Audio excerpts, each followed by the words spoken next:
Salut à tous, c'est Kevin de Case Coaching, merci beaucoup de regarder cette vidéo. Donc aujourd'hui c'est début de la semaine pour moi, comme beaucoup d'étudiants. Ça tombe bien, aujourd'hui on parle d'étudiants.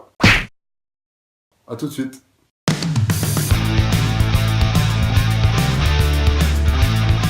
Donc que vous soyez étudiant ou non, vous êtes libre de télécharger mon livre Apprendre la musculation, dans lequel vous avez toutes les bases à connaître pour bien démarrer en musculation, donc que vous soyez débutant ou un expert. Vous pouvez le télécharger en cliquant sur le lien qui s'affiche dans la vidéo ou alors dans le lien en bas de cette vidéo. Alors comment s'entraîner quand on est étudiant?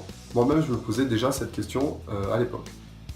J'étais à la fac et j'avais une petite chambre de 9 mètres carrés. Je me disais, c'est pas facile de s'entraîner avec tous les devoirs qu'on a à faire, avec toutes les contraintes et toutes les fêtes qui commencent à arriver dans notre vie.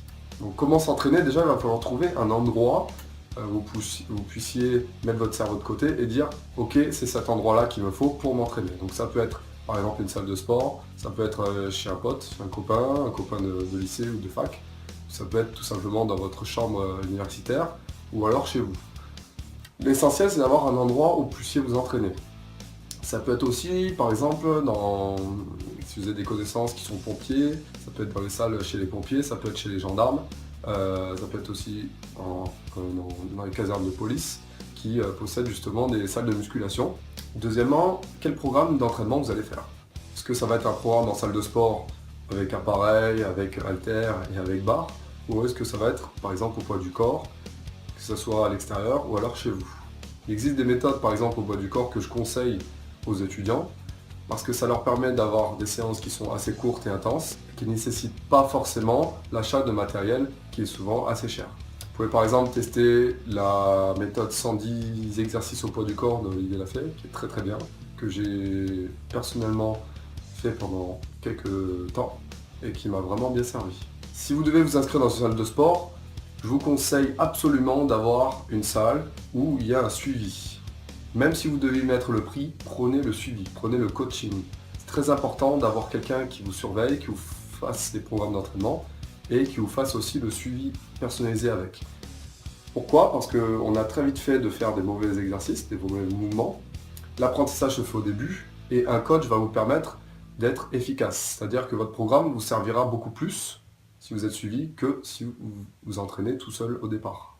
Donc ensuite, il y a la problématique de comment faire à manger, comment manger, qu'est-ce qu'il faut manger.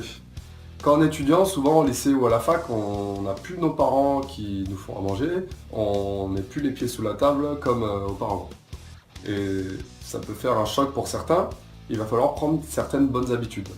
Donc la première bonne habitude à prendre déjà, c'est ne pas acheter trop de cochonneries. Donc tout ce qui est les barres chocolatées, tout ce qui est les sodas et les paquets de chips. Les sandwichs sont par exemple des choses qui sont faciles à acheter mais qui ne sont pas très bonnes pour votre santé. Si vous voulez vous muscler et commencer à bien vous entraîner même quand vous êtes étudiant, il va falloir acheter des produits de qualité.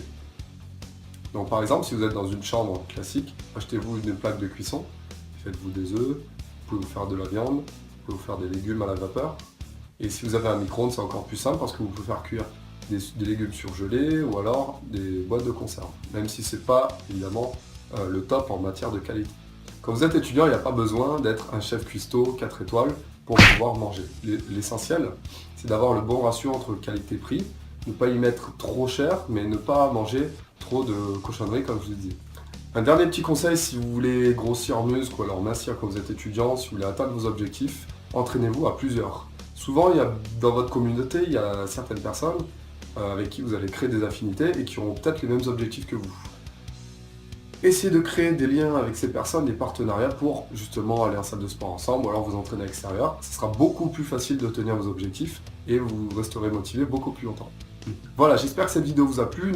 N'hésitez pas à me laisser votre feedback. Donc si vous avez aimé, mettez-moi un j'aime à cette vidéo. Si vous n'avez pas aimé, évidemment, mettez je n'aime pas. Vous pouvez toujours télécharger mon livre, comme je vous disais au début de la vidéo, vous avez le lien en dessous de la vidéo. Si vous voulez vous abonner à ma chaîne YouTube, vous pouvez cliquer sur le lien qui s'affiche dans cette vidéo ou encore une fois en dessous de cette vidéo. Et pour ma part, je vous dis à demain pour une prochaine vidéo. Ciao ciao!